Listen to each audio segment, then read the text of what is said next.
Good morning students. आज हम 7th class की प्रश्नावली 3.4 करेंगे। प्रश्नावली 3.4 हमारी किस बेस पर आधारित है? इस प्रश्नावली में हमें यह पूछा गया है कि कोई भी चीज हमारी निश्चित है या नहीं है, किसका होना संभव है, क्या हो सकता है, क्या नहीं हो सकता। डेली लाइफ में भी हम इस तरह के बहुत सारे क्वेश्चंस आपस में करते हैं कि जैसे आज बारिश होगी या नहीं होगी। बारिश हो भी सकती है और बारिश नहीं भी हो सकती। इस तरह से हमारे जो क्वेश्चंस है जो हम आपस में करते हैं, जिनमें संभावना वर्ड्स यूज होता है, वो सारे के सारे हमारे प्रायिकता बेस पर आधारित हैं।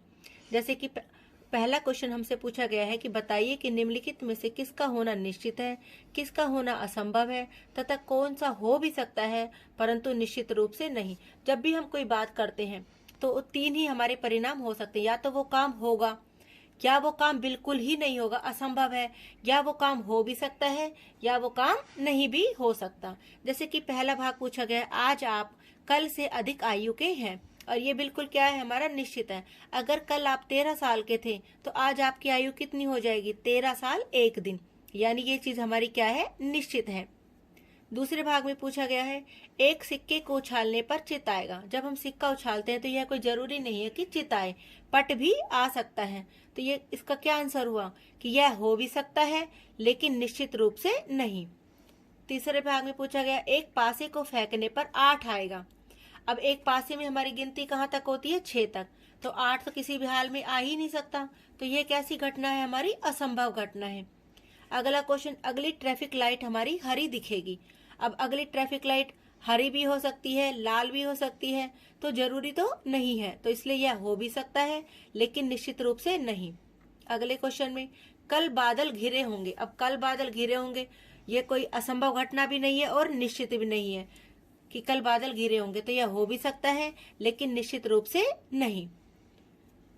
अब उम्मीद है कि आपको थोड़ा बहुत क्लियर हो गया होगा कि निश्चित, अनिश्चित या असंभव घटना क्या है। क्वेश्चन नंबर 2 में हमारा पूछा गया है, एक डिब्बे में 6 कंचे हैं जिन पर 1 से लेकर 6 संख्याएं अंकित हैं। यानी हमारे डिब्बे में टोटल कंचे कितने हैं? 6। पहले भाग में पूछा गया है, संख्या 2 वाले कंचे को इसमें से निकालने की क्या प्रायिकता है। अब जिसपे 2 लिखा हुआ है, ऐसा कंचा कितना है हमारा? केवल 1। और टोटल कंचे हमारे कितने हैं? 6। तो जब हम उसमें से निकालेंगे तो हमारी प्रायिकता क्या हो जाएगी? 1/6। यानी जो हमसे पूछा गया है वो परिणाम कितने हैं और टोटल परिणाम हमारे कितने हैं, वो बटे में आता है। यानी 2 कंचे हमारे, 2 जिसपे गिनती लिखी हुई है, ऐसा कंचा 1 है और टोटल कंचे हमारे कितने हैं? 6। तो प्रायिकता हो जाएगी हमारी 1/6।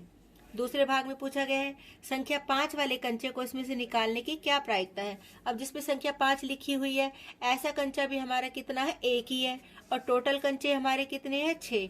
तो इसमें भी हमारी प्रायिकता क्या हो जाएगी? 1/6।